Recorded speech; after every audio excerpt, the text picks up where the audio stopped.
Hi, I'm Amanda and I love plants and I love to garden. And welcome to my garden. And here it is in November and I'm trying to clean up my garden, this part of the garden, just to show you how it's done. And the first thing off is I got dahlias that I've got to dig up, and I got a daylily that needs to be sorted out, and columbine that needs to be cut back. So let's start off first with this dahlia, and hopefully I can get it all out.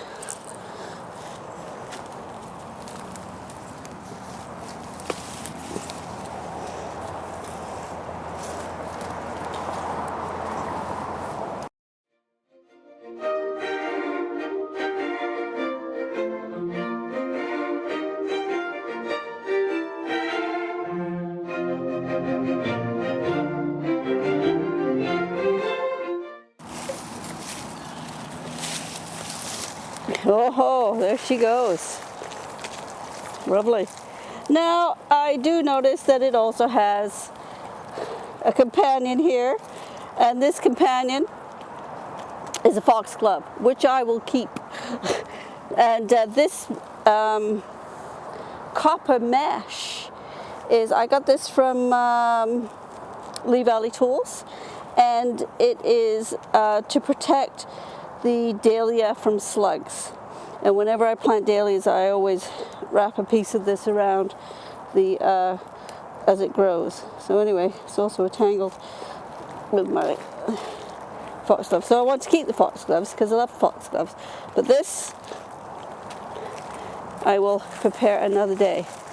Might do a video on how to get your dahlias ready for storage. So anyway, that goes over there. Oh, look at that thing, eh? It's a healthy little worm. We got lots of worm in this soil. Okay, so the next thing on the agenda in this bed are these columbine. They have taken over, and so I'm going to be cutting them all back. But I still want them. I still want these columbine because they're lovely when they're in flower, just lovely. Okay, then these are asters. I could clip them off. Another columbine.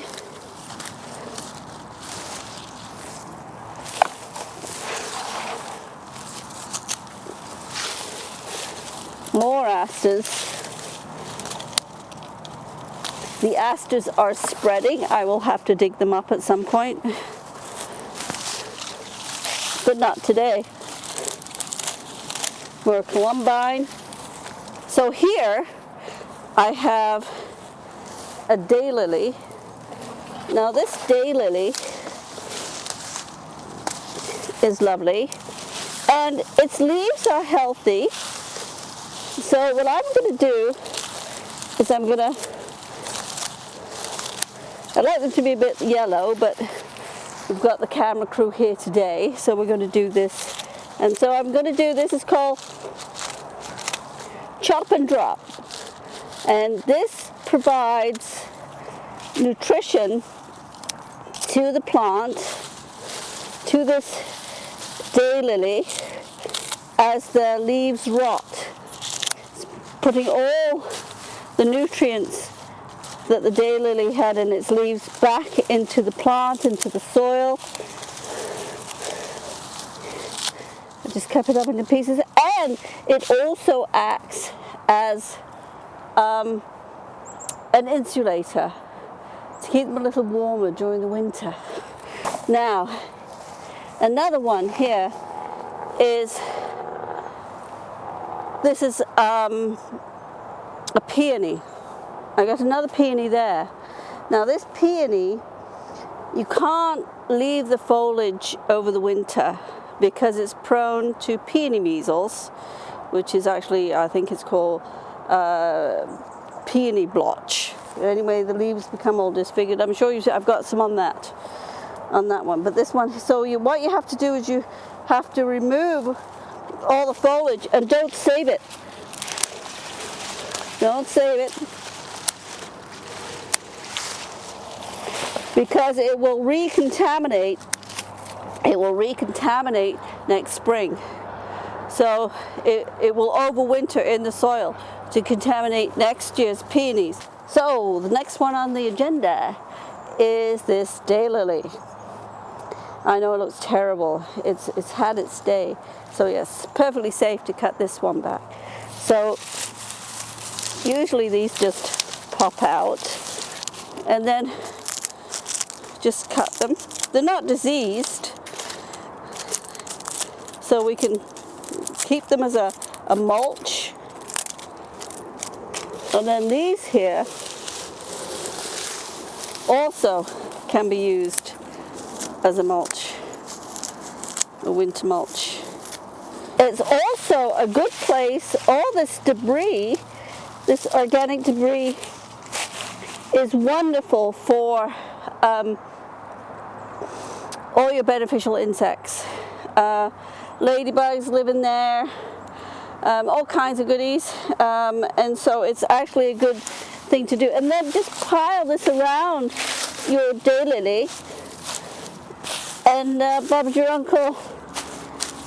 Right, moving right along. We have another daylily.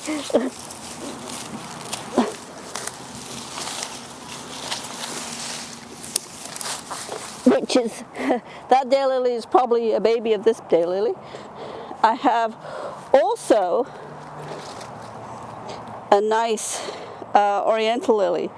This is all finished now. It's yellow. All the food has gone into the bulb, so I can cut this off. And again, there's no need to discard it. Throw it on the ground. Doesn't hurt. It's not diseased or anything.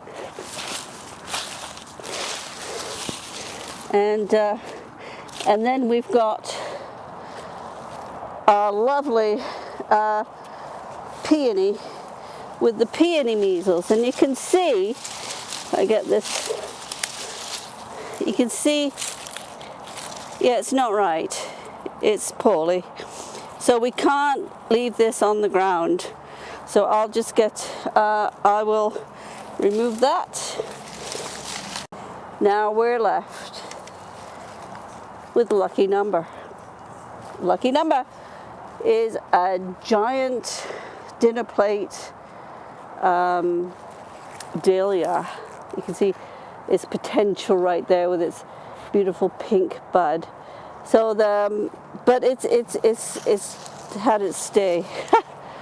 It's got big flowers and it's a big plant. So what I did to help it stay upright is I got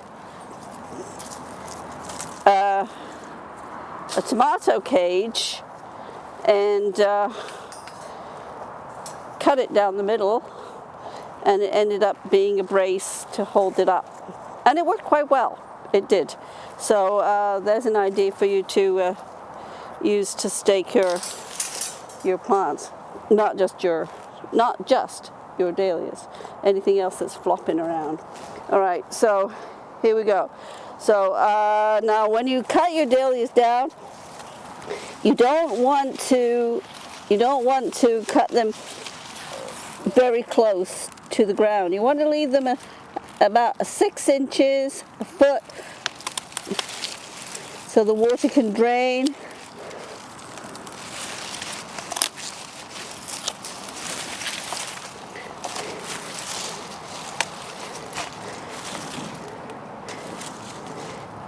And there you go. And here's the, again, the copper mesh to stop the slugs from devouring it. And all this other stuff here. Let's see, so you can see. And then just dig this bad boy up.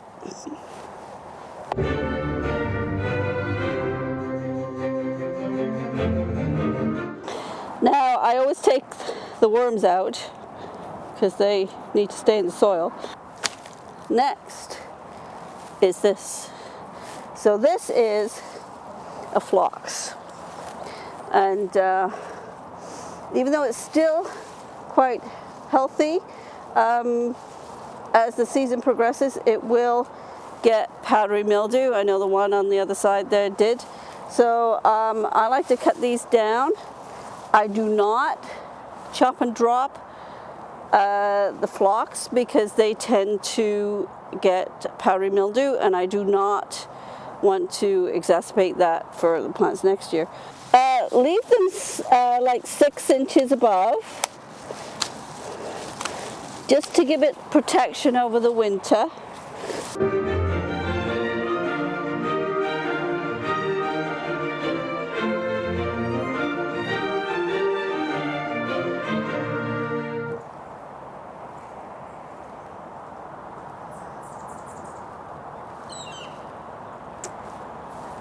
So, I've cleaned up the garden. We've got most of the plants that cut back. Notice it's not raked clean of all the debris. We don't want that.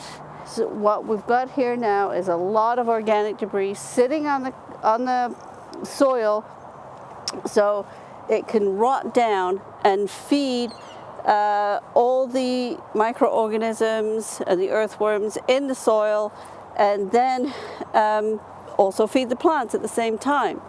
And also it will help insulate the soil against temperature extremes and flooding and all kinds of nasty things like erosion.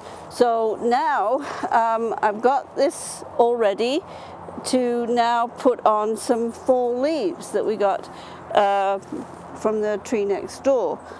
And so anyway, I'm going to be putting on bags of fall leaves, and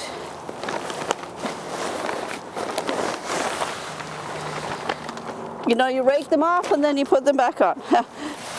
Well, these were raked off the lawn, and so you just, now you've got to go thickly, because if you go so it's too thin, they blow off. So you have to go thick, covering up all the bare soil from the plants that we dug up.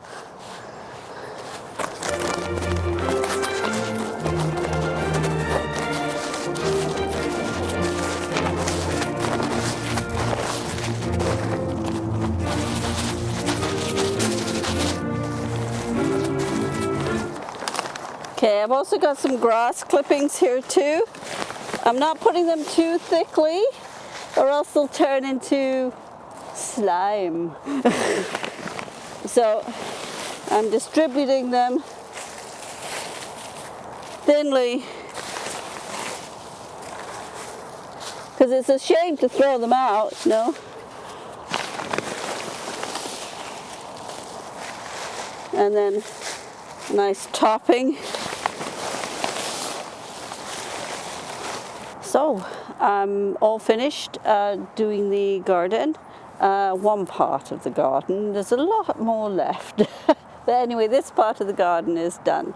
So we've cut back the peonies, the daylilies, and taken away the peony foliage, because you can't let it overwinter on the ground because it will reinfect next year with peony measles. And we've put a nice layer of organic matter on top of the soil in the form of fall foliage and some grass clippings too. That should keep everything all nice and toasty for the winter, and also will help replenish the soil of organic matter, which will help feed the plants and all the soil microorganisms within. Thank you for watching my video. If you like this video, please press like and subscribe to my channel, Amanda's Garden. Thank you. Bye-bye.